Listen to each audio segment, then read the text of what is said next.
Джек МакКол был готов нести любую чушь, чтобы добиться своего. Алло? Начались роды? Пропустите, пропустите! Я стану отцом, черт! У меня будет ребенок! Спасибо, спасибо! Близнецы! У нас близнецы! За счет заведения? Спасибо. Но в этот раз он соврал. Вы согласны издать мою книгу? Даже не обсуждается, даю слово. Не тому парню. Это что за хрень? Теперь вы связаны с этим деревом. Привет! Когда ты говоришь, с дерева падают листья. Что бывает, когда дерево остается без листьев? Я что, сдохну? Этой весной. И осталось всего 1000 слов? Продумывайте. Может, поговорим? Каждое слово. Ну так что, по рукам? Алло? Джек? Да, отлично. Один тройной латте?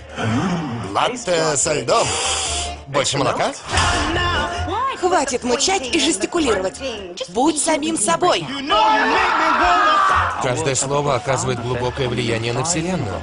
Короче, говорить буду я. А ты сиди спокойно. Часто бабы ржут, когда вы достаете свои стволы. Я Аарон Вайсбергер. Запомни как следует, сынок. Джек, ты чё напрягся? Расслабься, братин, все четко. Эдди Мерфи, скажите, когда можно перейти? Угу. Уже можно? Спасибо. Водить научись. 1000 слов.